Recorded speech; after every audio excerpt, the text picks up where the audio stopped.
حضرت رسالت مآب صلی اللہ علیہ وسلم کے دور میں بالکل آپ نے جو تحریر فرمایا کہ کیا ہوتا رہا اور یہ لوگ موجود تھے تو یہ لوگ بالکل موجود تھے۔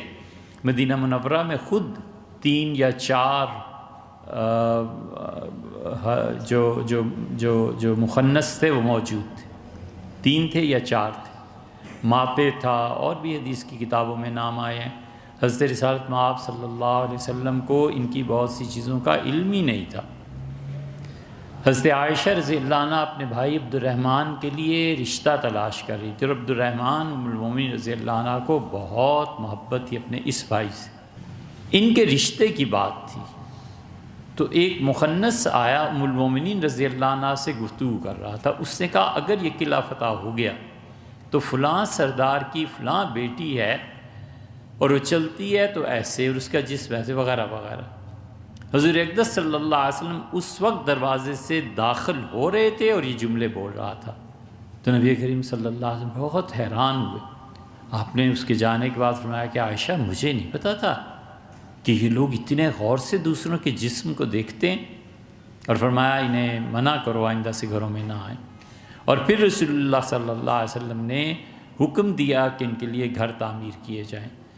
مدینہ منورہ کی آبادی سے باہر ان کے لیے گھر تعمیر کیے گئے۔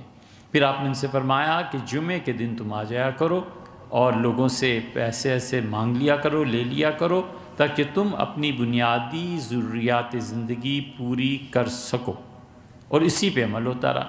وہ جمعے کے دن آتے تھے، حضور صلی اللہ علیہ وسلم کے پیچھے بھی جمعہ پڑھتے تھے، خلفائے راشدین رضی اللہ عنہ کے پیچھے بھی، اور مسلمان باقاعدہ طور پر ان کی مدد کرتے تھے، یہ ہوتا تھا۔ اور اس کے بعد خلافت بنو امیہ میں پھر انہیں سرکاری نوکریاں ملنے لگ گئی تھیں۔ بنو امیہ نے باقاعدہ حکومتوں میں انہیں رکھنا شروع کر دیا تھا۔ نابینا لوگ جو ہوا کرتے تھے ان کے ساتھ انہیں باندھ دیتے تھے کہ یہ نابینا آدمی ہے، جمعے کو جانا چاہے تو جمعے کے لیے انہیں لے کے جانا ہے، اور ان کو کہہ دیتے تھے کہ اس کا خرچہ الگ ہے، تمہارا خرچہ الگ ہے، سرکاری طور پہ کھانا تمہیں مہیا کیا جائے گا اور علاج بھی مہیا کیا جائے گا، کیونکہ سب سے پہلی چیز کھانا ہے، دوسرے اس آدمی کی صحت ہے، تیسری چیز تعلیم ہے۔ تو ان لوگوں نے سارے بندوبست کیے تھے، اور یہ سیدنا عمر رضی اللہ عنہ اس کی بنیاد طے فرما گئے تھے۔ تو کھانے کے لیے سرکاری گاڑیاں پھرتی رہتی تھیں، جس کا جی چاہتا تھا ہاتھ روک کے کھانا لے لیتا تھا، اور سرکاری گاڑیوں میں طبیب پھرتے رہتے تھے، اور گاؤں میں ایک گاڑی کھڑی رہتی تھی، طبیب کھڑا رہتا تھا، بیٹھا رہتا تھا۔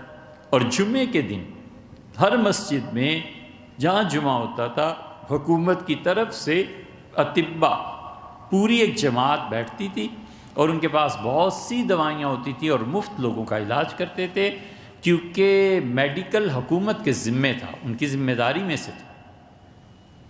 اس زمانے میں فقہا کے یہاں یہ فتویٰ چلا کہ اب تو مخنث اور مختلف غلام وغیرہ گورنمنٹ نابینا آدمی کو دے دیتی ہے کہ اسے جمعے کے لیے لے جائیں مسجد، تو کیا اس شخص پہ جمعہ فرض ہے یا نہیں ہے فرض؟